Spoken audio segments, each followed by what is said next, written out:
Assalamualaikum warahmatullahi ta'ala wabarakatuh. Alhamdulillahil qail Qul Allahumma malikal mulki tu'til mulka man tasha' wa tanzi'ul mulka mimman tasha' wa tu'izzu man tasha' wa tuzillu man tasha' biyadikal khair إنك على كل شيء قدير أشهد أن لا إله إلا الله وحده لا شريك له وأشهد أن محمدا عبده ورسوله اللهم صل وسلم على سيدنا محمد وعلى آله وصحبه أجمعين أما بعد فيا أيها المسلمون اتقوا الله أوصيكم وإياي بتقوى الله فقد فاز المتقون قال الله تعالى في كتابه العزيز يا أيها الذين آمنوا اتقوا الله حق تقاته ولا تموتن إلا وأنتم مسلمون muslimin yang dirahmati Allah Subhanahu wa taala sekalian. Saya menyeru agar kita bersama-sama meningkatkan ketakwaan kita kepada Allah Subhanahu wa taala dengan melaksanakan segala perintahnya dan meninggalkan segala larangannya. Marilah kita memberi sepenuh tumpuan kepada khutbah yang disampaikan. Janganlah berbual-bual dan berleka-leka dengan telefon bimbit. Semoga khutbah ini memberi manfaat kepada kita semua. Mimbar menyeru kepada hadirin Jumaat sekalian agar marilah sama-sama kita memberikan perhatian sepenuhnya untuk menghayati khutbah pada hari ini yang bertajuk Raja Berdaulat Menjunjung Kasih Titah di Taat. Hadirin yang dikasihi Allah Subhanahu wa taala sekalian, Allah telah menjadikan fitrah manusia untuk hidup secara bermasyarakat, memiliki pemimpin serta rakyat yang dipimpin. Jika kita selusuri sejarah ketamadunan manusia sejak dahulu, kesemuanya memiliki daulah atau kerajaan yang dipimpin oleh individu yang terpilih dalam kalangan mereka. Walau apa jua kaedah penentuan pemimpin atau raja yang bertakhta, hakikatnya Allah Subhanahu wa taala jualah yang menentukan kepada siapa pemerintahan tersebut akan diamanahkan bagi sesuatu negeri atau negara. Hal ini dinyatakan dalam firman Allah Subhanahu wa taala melalui surah Ali Imran ayat ke-26 yang dibaca di awal khutbah ini yang bermaksud, katakanlah wahai Muhammad, wahai Tuhan yang mempunyai kuasa pemerintahan, Engkaulah yang memberi kuasa pemerintahan kepada siapa yang Engkau kehendaki, dan Engkaulah yang mencabut kuasa pemerintahan dari siapa yang Engkau kehendaki. Engkaulah juga yang memuliakan siapa yang Engkau kehendaki, dan Engkaulah yang menghina sesiapa yang Engkau kehendaki. Dalam kekuasaan Engkaulah sahaja adanya segala kebaikan. Sesungguhnya Engkau maha kuasa atas tiap-tiap sesuatu. Di negara kita ini, struktur tertinggi pemerintahan negara dipayungi oleh Kebawah Duli Yang Maha Mulia Sri Paduka Baginda Yang Di-Pertuan Agung yang bertindak sebagai ketua negara.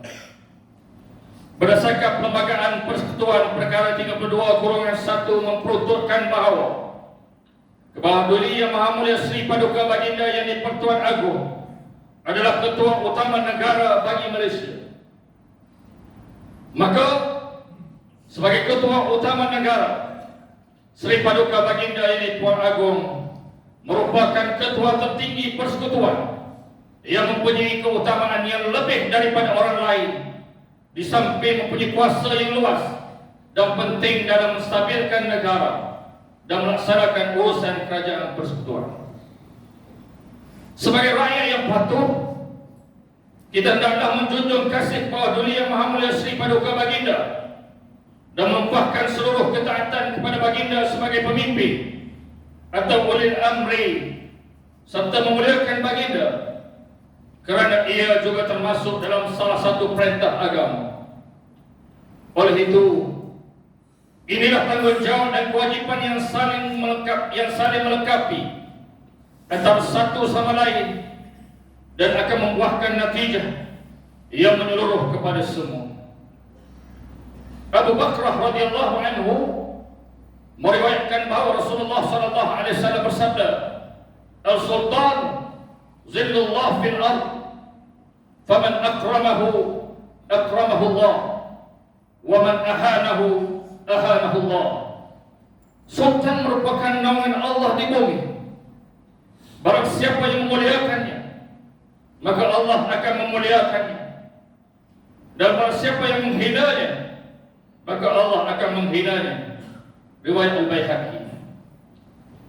Naungan Allah di bumi merupakan perumpamaan betapa besar dan beratnya tanggungjawab seorang sultan bagi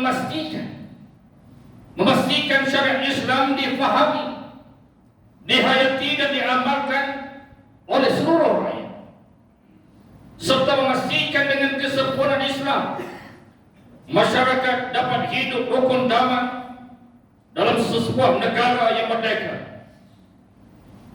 Walaupun kadang-kala ketentuan pemerintah tidak sesuai dengan pandangan dan selera kita, namun selama mana keputusan tersebut bertepatan dengan hukum syarak serta menjaga kepentingan umat Islam secara keseluruhan, maka ia wajib dipatuhi dan ditaati oleh seluruh rakyat. Diriwayatkan oleh Abdullah bin Umar radhiyallahu anhuma, sesungguhnya Rasulullah sallallahu alaihi wasallam bersabda, "As-sam'u wa ta'atu 'ala al-mar'i al-muslim fima ahabba wa kariha, ma lam yu'mar bi ma'siyatin, fa idza umira bi ma'siyatin fala sam'a wa la ta'a." Mendengar dan mentaati yakni pemerintah adalah wajib bagi setiap muslim, sama ada dalam perkara yang disukai ataupun yang tidak disukai, selagi dia tidak diperintahkan melakukan kemaksiatan. Jika dia perintahkan melakukan kemaksiatan, maka tidaklah yang wajib dia mendengar dan mentaati. Riwayat Al-Bukhari. Mentaati arahan dan titah pemerintah merupakan suatu tuntutan dalam Islam bagi memastikan kestabilan dan keharmonian sesebuah negara berjaya dicapai dan dikekalkan.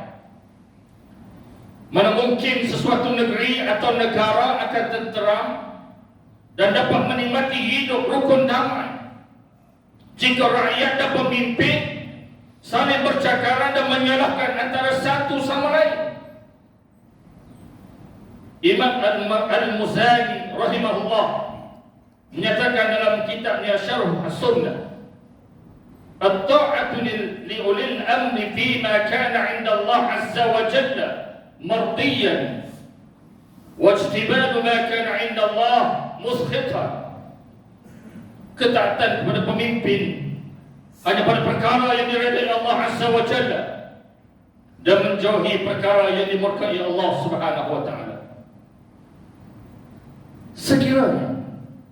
Sekiranya ada kesalahan atau kekurangan yang dilakukan oleh pemimpin yang bersifat pribadi atau tanpa melibatkan penindasan ke atas rakyat, maka ia hendaklah ditegur dengan penuh hikmah dan beradab.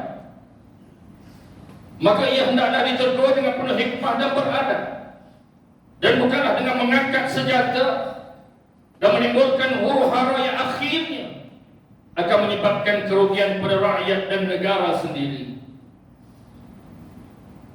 Melihat kepada pentingnya mentaati arahan raja sebagai pemerintah, Abu Hurairah radhiyallahu anhu pernah meriwayatkan daripada baginda Nabi sallallahu alaihi wasallam dengan sabdanya, "Man ata'ani faqad ata' Allah, wa man asani faqad asa Allah, wa man yuti'il amr faqad ata'ani, wa man ya'sil amir faqad asani." Sesiapa yang mentaati aku, maka dia telah mentaati Allah. Sesiapa yang mengingkari aku, maka dia telah mengingkari Allah. Sesiapa yang taat kepada pemimpin, maka dia telah mentaati aku. Dan sesiapa yang mengingkari pemimpin, maka dia telah ingkar kepadaku. Riwayat Muslim. Jika merujuk kepada hadis tersebut, jelas menggambarkan kepada kita betapa pentingnya ketaatan kepada pemerintah dan betapa besarnya ancaman terhadap mereka yang ingkar terhadap titah seorang raja yang berdaulat, serta beratnya tanggung jawab yang dipikul oleh seorang pemimpin umat Islam. Muslimin yang dikasihi sekalian, dalam hidup bernegara, kita jangan hanya menumpukan kepada hasrat dan matlamat dalam kehidupan di dunia semata-mata. Akan tetapi dalam masa yang sama, kita hendaklah sentiasa mencari peluang untuk bahagia di akhirat kelak.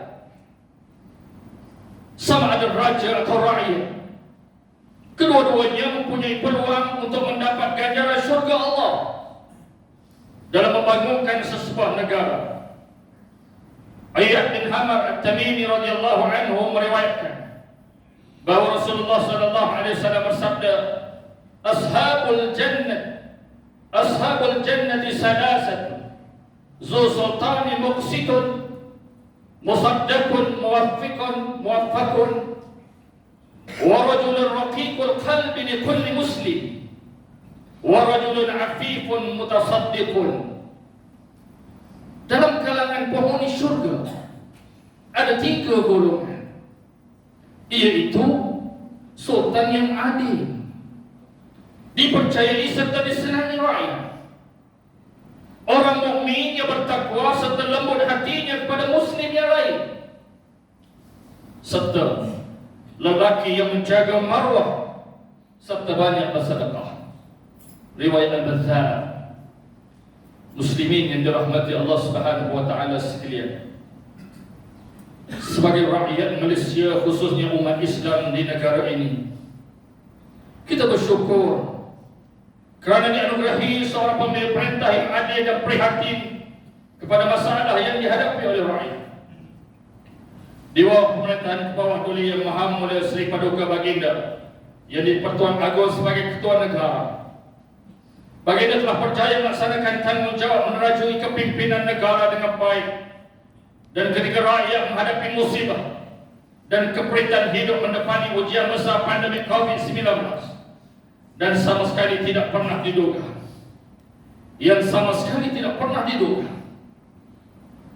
Baginda juga telah menggunakan kebijaksanaan Baginda dalam mengatasi dan mengimbangi kestabilan politik tanah air yang suatu ketika dahulu pernah melalui detik-detik mencabar.